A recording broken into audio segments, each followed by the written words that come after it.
Hello and welcome to today's webcast with I-Tech, where CEO Markus Jönsson and CFO Magnus Henell will present the report for the third quarter of 2024.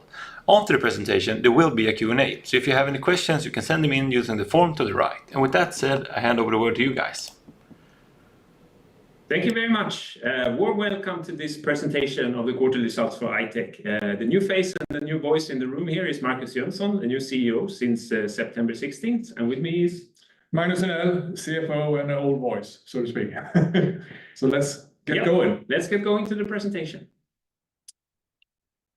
So to introduce myself then to the audience here, very briefly, you could say, education-wise, I'm a chemical engineer. I've had about 20 years of a career so far, mainly in the specialty chemicals and industrial biotechnology sectors. I'm working mainly, you could say, with business development and marketing, besides general management then. So what I bring with me into I-Tech is, of course, the experience I have of business development within these sectors that could be relevant going forward, but also then skills, I would say, within marketing and general commercial excellence that could benefit the organization. I'm really thrilled to be here with I-Tech, and I want to thank Magnus, especially for the very good leadership during the transition period and for the onboarding from him and the rest of the team. So it's really great to be on board and sort of being 3 weeks into the job. And we start a little bit then by a recap of the market that I-Tech is operating in. And I would also here recommend, if you want some deeper insights, to look at the Q2 report that Magnus and Cici was presenting last time. But essentially, we are looking into today, the scope of the market is the shipbuilding and the maintenance industry. So there are around 1,600 ships built every year. And around 20,000 dry dockings, which means then the ship is going in for repairs and repainting, etc. And you can see here in the bottom that Asia is really dominating this business today. So in terms of new ships, you have China, Japan, Korea as the 3 most important regions, and then Europe sort of on the 4th place. When it comes to dry docking, you actually have a very big dominance of China today. And dry dockings in the rest of Asia is to a smaller degree and more in the line with Turkey and Europe, as you see in the markets here. And the products that the I-Tech's solutions are going into then are the anti-fouling coatings. And that's essentially represented by the orange coating you see on the ship here, which is the below the water surface. And the assessment is that for I-Tech, this is a $300 to $500 million opportunity, essentially. And the technology that we are providing them with Selektope today is a key technology then to address the problem of fouling. So essentially, when a ship surface is underwater, it's attracting a lot of biological organisms, right? So you have soft fouling in terms of algae and seaweed, etc., but also hard fouling in terms of crustaceans. And Selektope, then I-Tech's star product, is very efficient against barnacles. It's not a biocide by itself that it harms or kills the animal, but it actually repels them. So it has a nice functionality, and it's added in very tiny amounts compared to traditional anti-fouling technologies, around 0.1%, which means that every shipment of Selektope gets you a long way in terms of creating then very efficacious anti-fouling coating. And why is anti-fouling of ships so important? I would say it is linked now to the energy transition. So as Magnus alluded to in the last quarter reports, the global shipping industry is representing about 3% of our total emissions of CO2 as humanity. And one thing that very significantly impacts you could say, the power needed to go through the water is fouling on the hull. So you really need a clean and smooth hull surface to optimize the fuel efficiency. So only as little as 10% of fouling can actually increase the fuel consumption and thereby the CO2 emissions by 30 to 40%. So it is a matter of, for the environment and of course of the operating costs for the shipping companies. As you know, bunkering fuel represents somewhere between 30 and 40% of the total cost. And also when we are seeing this energy transition, then of course the shipping industry will have to transition into new sustainable fuels that you could say are even more high value. So the potential savings are becoming even larger in the future. And sort of a clean hull is a very, very cost-efficient way to optimize your ship. Of course, there are other things like ship design and other efficiencies, propellers, etc., propulsion, but a clean hull is really essential. And the anti-fouling coating market then has the sort of the interesting outlook that it's actually quite a consolidated market.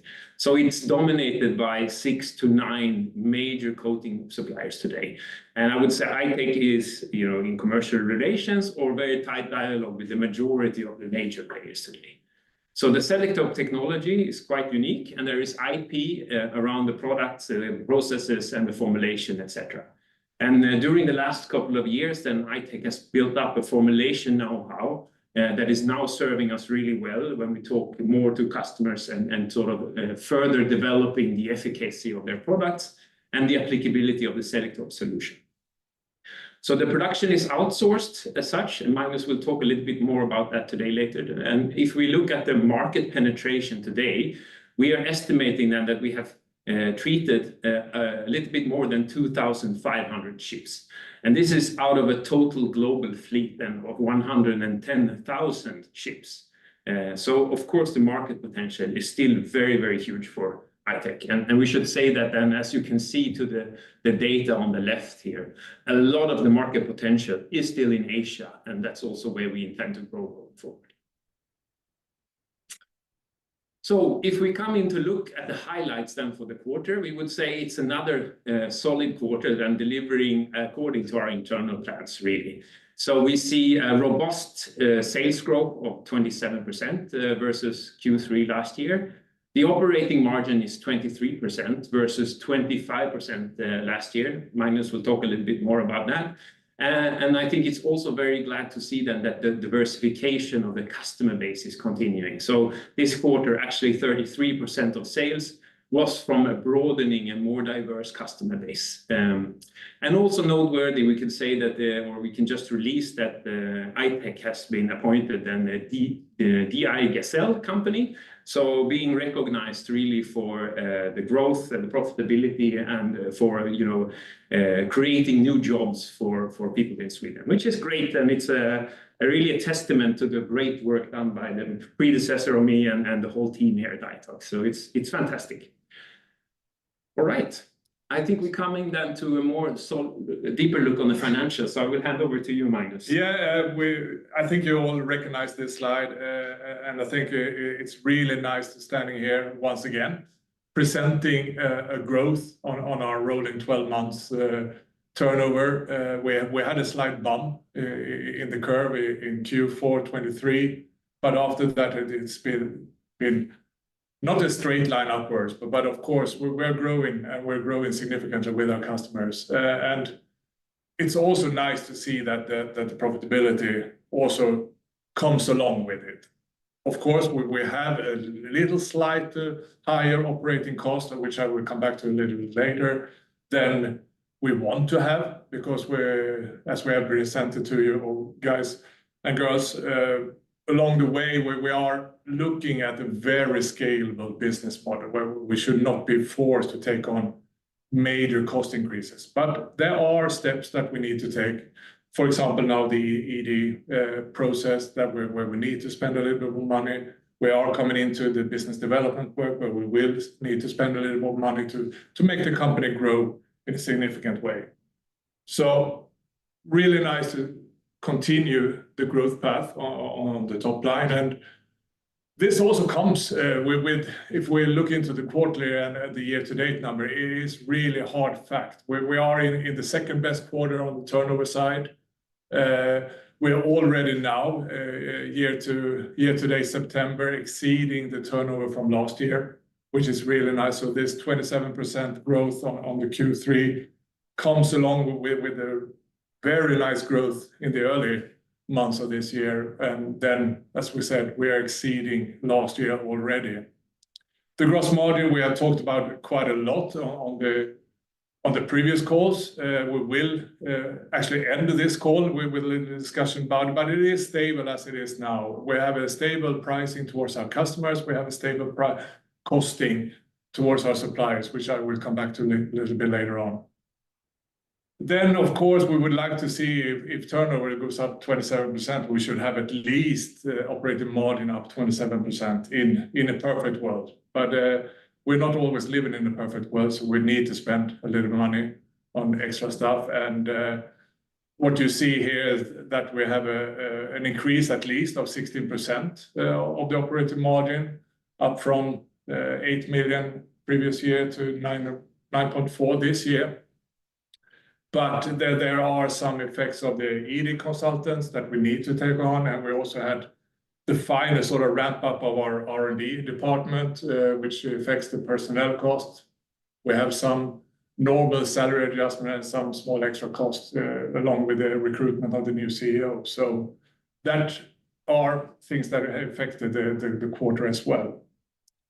And then I think I informed you quite many times now that we are going into taking a little bit more responsibility over the net working capital, taking out some of the responsibility from our suppliers. And here we also see an effect now that the net working capital has increased or almost doubled actually since the year end 23. And that is an effect of these prepayments mainly, and also some increased accounts receivables. But on the other hand, we have a very good cash conversion still, not the full 35 million we have in profit before depreciations, but it's a very good conversion. And we have a very strong cash balance that we hopefully can make into use to some great activities coming forward. Thanks, Magnus. And then we should comment a little bit on the re-registration process then that is ongoing in the EU. And here again, I want to have a shout out to your previous quarterly presentation where we also were joined by Cecilia Olausson, our Director for Regulatory Affairs, who gave a more in-depth view of this process. But essentially, we are at the stage then where the approval for Selektope is supposed to be renewed, and where it's actually being challenged then by the biocidal regulation or standing committee on biocidal products, etc. So in the phase that we are in now, we actually, we and you could say the general public, our stakeholders, need to prove the use of Selektope and the value of Selektope for them to consider an exemption where then Selektope can continue to be allowed in the EU. And I mean, I want to say that I-Tech, we are really standing for a progressive chemical legislation. We definitely stand by that.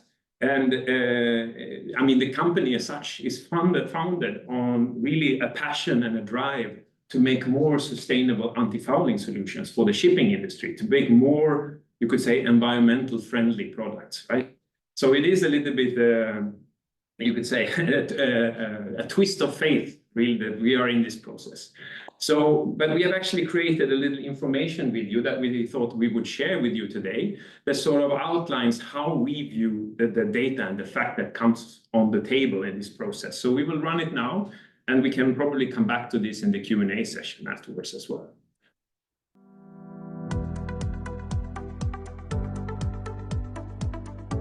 Selektope is a unique anti-fouling agent for use in marine coating systems. It protects ship hulls from barnacles.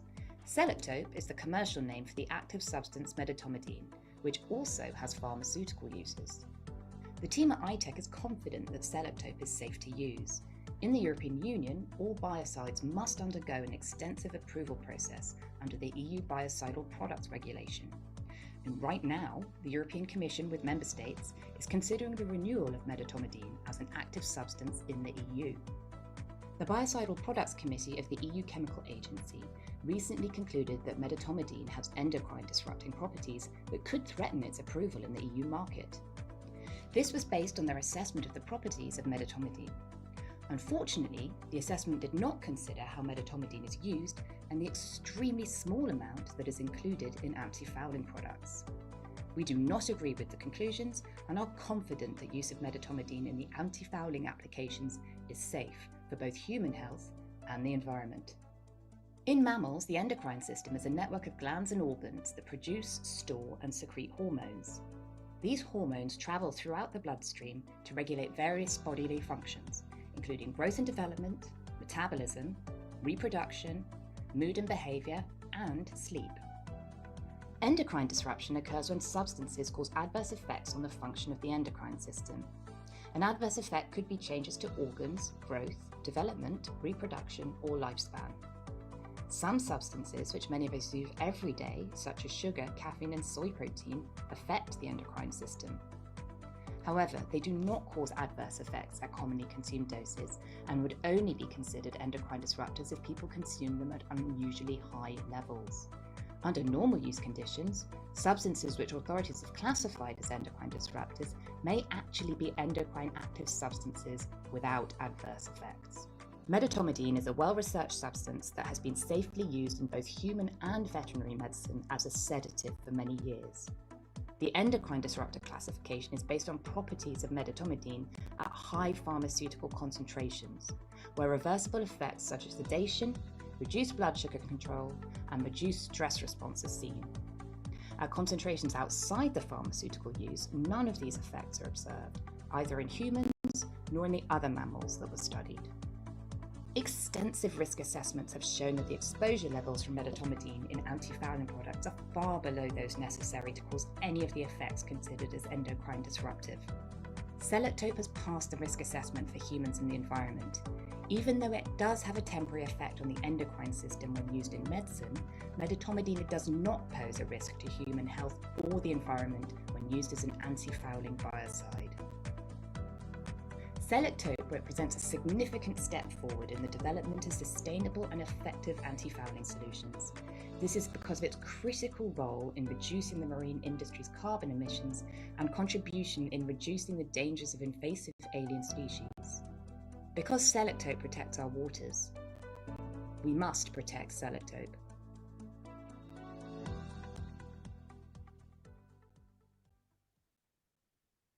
All right, so essentially the process that we are in now is called the public consultation phase. And of course, the team is very engaged, you could say, to speak to various stakeholders, whether that would be ship owners or paint producers, etc., to of course, then inspire them to submit sort of their views on Selektope and the use of it.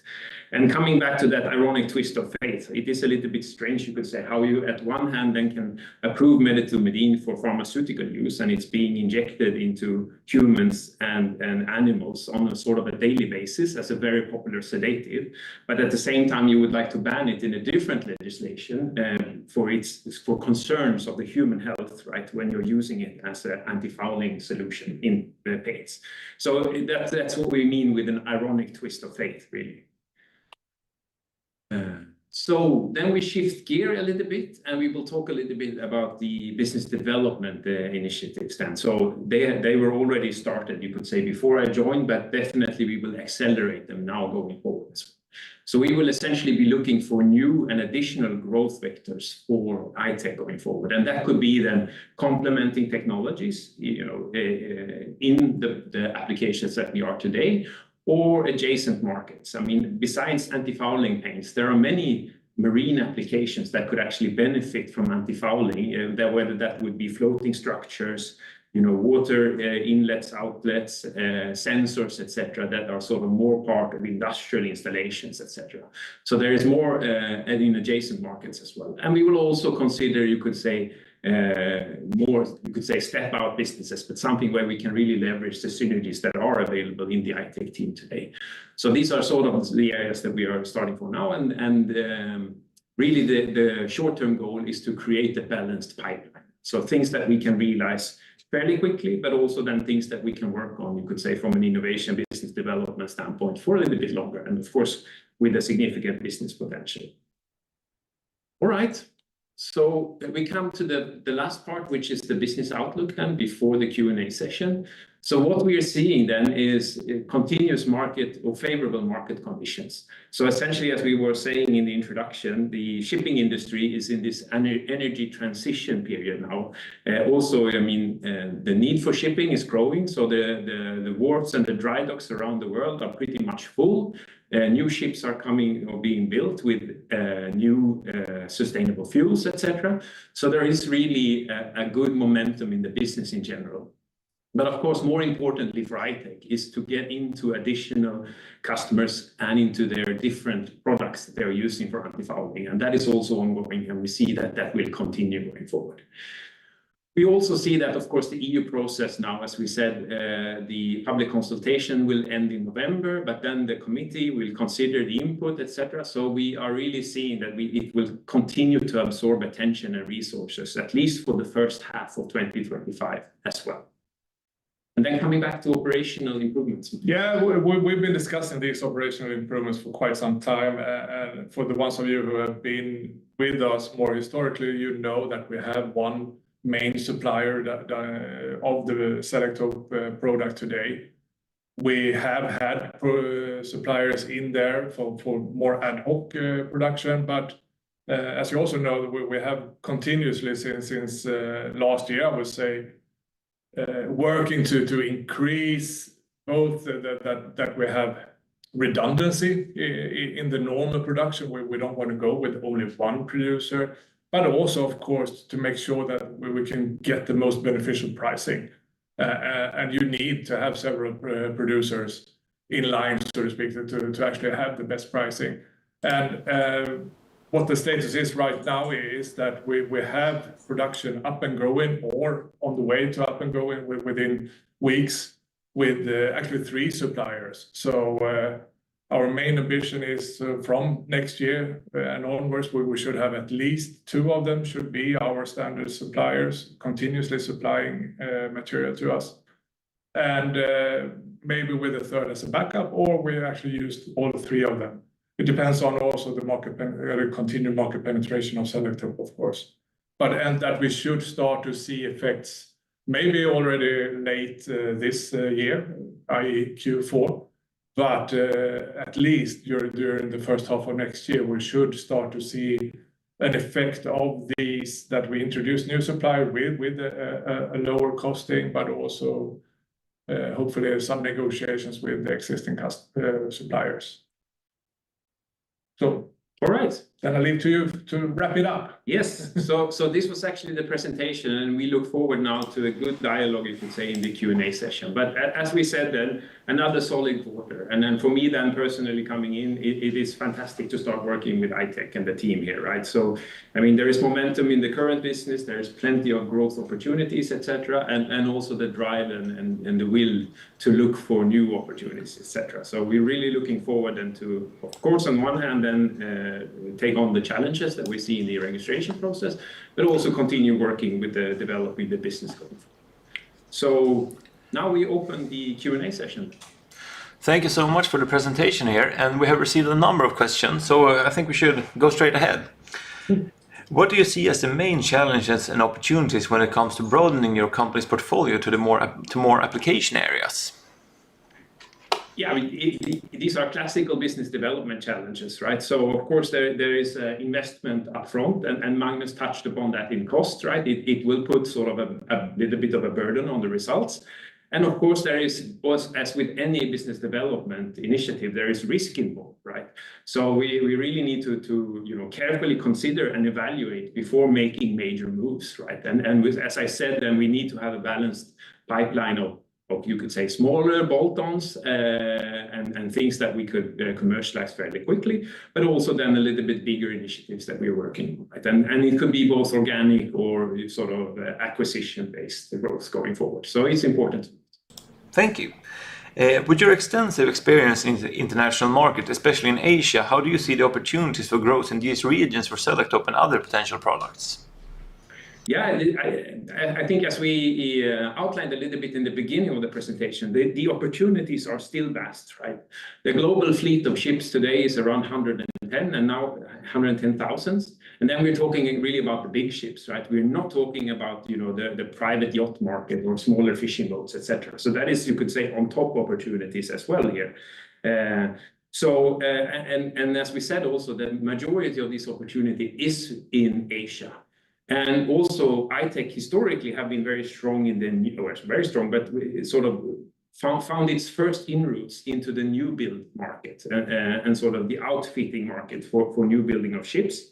And the penetration in the dry docking segment is still fairly low. So that's actually where we're going to focus, and we are focusing, and also where we are seeing the results now as the growth continues. So, yeah.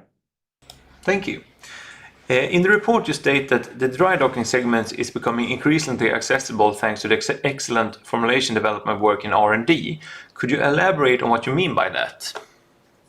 Yeah, I could say that the anti-fouling products, although you could say generally you could say there are some broad technology paths, right? But formulations are unique in a sense, right? So different customers' formulations look differently.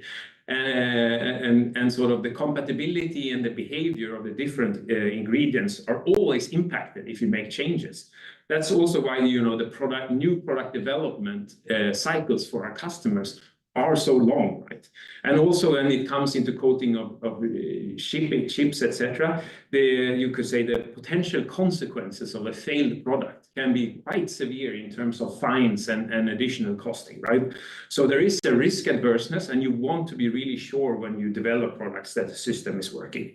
And the capability that I-Tech has built up and during the recent past here is really to strengthen, you could say, the innovation and product development skills and assets in the organization, right? And now you can see you can meet the customers more eye to eye and discuss formulation developments. And there has been technical challenges, and more specifically in the dry docking segments, that we now see quite positive signals that we can be overcoming and going forward. Thank you. You see steady progress for approvals in the US, Malaysia, and New Zealand. Can you elaborate a little on the significance of these markets? Yeah, I think we can start with the US market. As maybe you saw, it not as a really big country when it comes to new shipbuilding or sort of maintenance of the commercial shipping fleets, right? It's still, however, a quite big market when it comes to leisure crafts and private boats, etc. So there is, of course, that market opportunity that we can see in the US market. And also Southeast Asia is becoming sort of increasingly relevant also from a dry docking perspective. So these are interesting markets that we would like to access going forward. So although not the biggest, but still quite interesting opportunities. Thanks. And Markus, as you enter I-Tech with new eyes, what is your take on the EU registration process?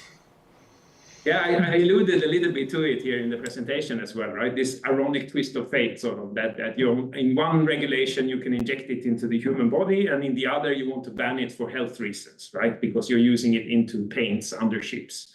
So, but I think, you know, we are in general positive, and sort of we do feel the support from the industry and from the stakeholders here. We know in I-Tech, of course, that the Selektope technology is very relevant and really it could be one enabler to solve, you could say, the energy transformation challenge that shipping industry is facing, right? And I think what we believe here that the Biocidal Committee has not considered is, again, you could say the application of Selektope, where it is used and sort of the implications of that, but also what is the implication if you actually ban Selektope? How much more CO2 would be emitted if you don't have effective anti-fouling? And you have to, of course, compare Selektope to the other solutions that would be available in the EU going forward, right? And see, you know, can we live or not live without or live with Selektope going forward? So, you know, we remain hopeful. And I mean, the way that legislation works when it comes to chemical safety is that the burden of proof is on the industry, right? So we are guilty by suspicion. And of course, we can generate additional data that can actually prove that, you know, there is no concern when it comes to endocrine disruption, right? So there is also a development of the technical sides of testing going forward. Thank you. You're working to establish a project pipeline. Could you give us some indication of what you're looking for in terms of niche, maturity, size, etc.? Yeah, I'm happy to elaborate a little bit more, but it is really, you could say then, either complementing technologies that you could say would fit very nicely into the value that Selektope and I-Tech is bringing to customers today within anti-fouling, or then firsthand, you know, adjacent markets where the knowledge and the capabilities that would fit really well with new customer segments going forward. These are the prime things, but we will consider also, you could say, broader opportunities going forward. Thank you. Here's another one. Congratulations to the good result. I noticed that the cash position is very healthy. How do you intend to use this cash? You want to start? Or I guess, of course, our plans is and have been for quite some time to actually reinvest a certain amount of this cash into the company, into the business development activities, etc. But then you also know that we launched a dividend plan last year, and although no firm decision is taken yet, I think we strongly will consider also another dividend when it comes to the May annual meeting. So, yeah, so definitely we will find good use. yeah. Thank you. When can we expect to see a visible result on the gross margin from your new supplier? Well, as I said, there is a possibility to start seeing some visible results already in Q4, but the firm ones should come first half next year, I would say, and then moving forward, of course. Thank you. Do you expect your elevated cost due to the regulatory process to be in line with your previous quarters going forward, or can we expect costs to increase or decrease? That's a very good question, and you can also ask how long is the line, but we spend what we need to spend, and if that is in line with the previous quarters, as it actually seems, because we have had quite a stable, if you have a medium spending of 1.6 million per quarter, the last 3 quarters, but of course, if we deem it necessary to spend additional money in order to sort of take the last part of the way balance to gain in our favor, then of course we will spend it. I don't foresee in the upcoming quarters that it will go down, but there is a possibility that we need to spend more, but nothing that I have on top of my mind right now. Thank you. Your customer base is diversifying, which is promising to see. Do you expect CMP to remain your largest customer in the long term, or do you see a potential in the other customers to overtake CMP in terms of sales? Yeah, there is always this potential. You could say that CMP has a good head start since they were really an early adopter of the Selektope technology. So they have worked with this technology for a number of years now. They know it quite well. They know what the value is, etc. Not to say that we still have growth potentials. We have significant growth potentials with CMP. So it's really hard to say then how this will shift. But for sure, the target is to continue the diversification, and there is growth potentials a lot outside CMP as well. Thank you. You mentioned in your report that the team is gearing up for business development activities and new opportunities. Could you please elaborate on this? Yeah, I mean, as I said, the work had already started when I joined, and now we will sort of accelerate it as well. I mean, we will look at bringing in selected, additional capabilities within the business development field, and we would start, you could say, to look also a little bit broad on opportunities, right? But there are already very interesting initiatives ongoing here within I-Tech in the business development area. So we also want to nurture and continue to qualify these ideas. Thank you. You also mentioned in the report that the regulatory processes are ongoing in the US, New Zealand, and Malaysia. Could you give us some more detail on this? Yeah, the issue with the regulatory processes is that they are really notoriously intransparent in terms of timelines. So we, of course, know what is expected of us, but it's really hard to say how long the authorities need to process and sort of come back on specific submissions. So I think we are stating now in the report, we are quite confident that we would move ahead in Malaysia then in the first half of 2025, sort of how this is developing. But for the other countries and regions, it's really too soon to say sort of a more firm time. Thank you. A question for Magnus. Apart from the EU registration expenses, can you give more information as to which costs go through the specific line item called other external costs? It would be useful to know in order to see potential operational leverage in this line item as the company grows. Well, as we have 3 main line items with the product cost, the other external cost, and the personnel cost. It's quite easy actually to elaborate on what it is, but of course we have all the general overhead costs with our premises, our laboratories. We have all the travel expenses that we are increasing a little bit on travel expenses as well. All external consultants that we bring into the table. We are today, I think we are 10 headcounts employed in the company, but we are 15 headcounts, not full-time 15 headcounts, but even though 15 headcounts that are working with the company, and also some of these costs come into the other external costs. So actually, you should see it's everything that is not personnel or production cost. Thank you. How do you depreciations, of course, which are outside. Yeah. Yep. How do you plan to finance future business development and acquisitions?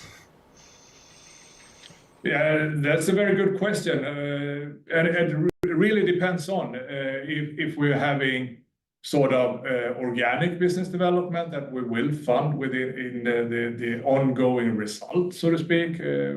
Then maybe focusing on Selektope or Selektope adjacent things. But then, of course, if we are looking into more acquisition-related growth, then of course, depending on the size, we could have some quite nice acquisitions already with a cash balance. But then of course we will go out and look to the most favorable terms of financing this, either through banks or equity. Thanks. Will Selektope be allowed for sale in EU during appeal process post a potential negative outcome from ECHA spring 2025? No.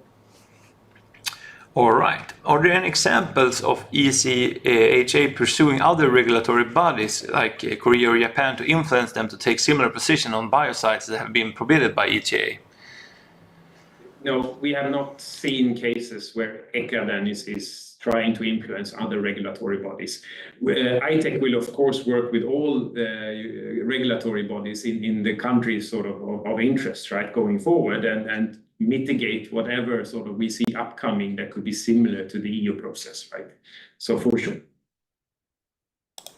Thank you. Moving on to the last question here. Regarding the outsourced production, do you have a redundancy in case you would have problems in production? I assume that the redundancy we're having with multiple producers, of course, but then if you talk about redundancy, we have some buffer inventories in Sweden that we can use for a limited time period. But the redundancy is really built up by having different suppliers, I would say. And definitely will be strengthened, I think, with the initiatives that are ongoing, right? So there will be much more robustness in the supply. Thank you. That was all the questions we had. So thank you so much for presenting here today, and thank you all for tuning in and sending questions. And I wish you all a pleasant week. Thank you very much, Mendel. Thank you very much. Bye-bye.